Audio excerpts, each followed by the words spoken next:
Vladimir Putin said just yesterday that the US was trying to pull Russia into an armed conflict over Ukraine. Again, I don't like saying that that's not what Russia wants. Again, I don't think that's what Biden wants. But anyway, he says their most important task is to contain Russia's development.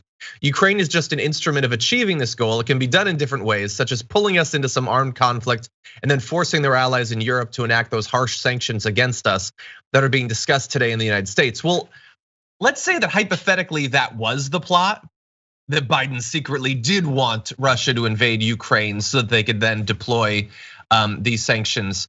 If you're identifying it as that, I know one easy way not to fall into it. Don't invade. I mean, you could not have those soldiers there. And I get it. It's not like if I'm trying to put myself into the Russian point of view, I mean, their regime, not their actual people, because I think there's a vast gulf there.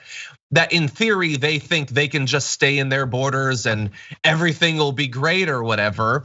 But let's also not pretend that Vladimir Putin is just a purely rational political leader who is doing what he thinks is best for his people and the economic future of the country disconnected from his own personal economic interests. So I don't like or believe literally anyone in this story. I mean, Dan's cool, I like Dan.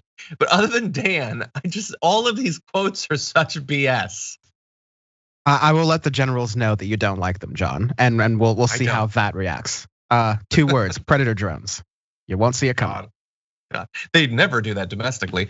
Anyway, little other tidbits of news. Josh Hawley is calling on Biden to drop support for Ukraine membership in NATO, which is like, it's acknowledged as being outside of the norm of what most establishment GOP senators are pushing for, but seems pretty much in line with the Tucker Carlson emerging wing of the party, which has this weird thing about Russia. So like Hawley's gotta seem to be in support of what they want. Again, the NATO like membership thing for Ukraine was not a thing that was on the horizon. Why is everyone pretending that that was a thing that was gonna happen in June or whatever?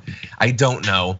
And by the way, I wanna give a little bit of credit, not substantive credit, but just posturing credit to Poland for one-upping Germany in their present of 5,000 helmets being sent to Ukraine. Poland's like, oh yeah, helmets, they're cool, but what about shoulder-fired anti-aircraft missiles? Again, not helping the tension in the situation sending those, but it looks tougher. I'll give them that. If that's what they were going for, I think they achieved it. Lethal aid. Lethal aid. You know, there's so much that I don't know about Ukraine.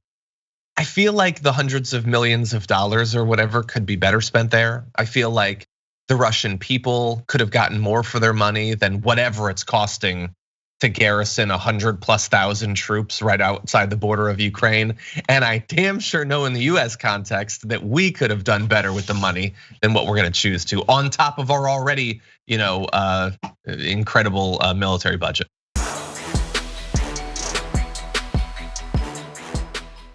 For more political news, breakdowns, interviews, stories of activism, and me trying my hardest to care about the occasional big celebrity news story, subscribe to our YouTube channel at youtube.com/The Damage Report. And you can ring the bell wherever it is so you don't miss anything.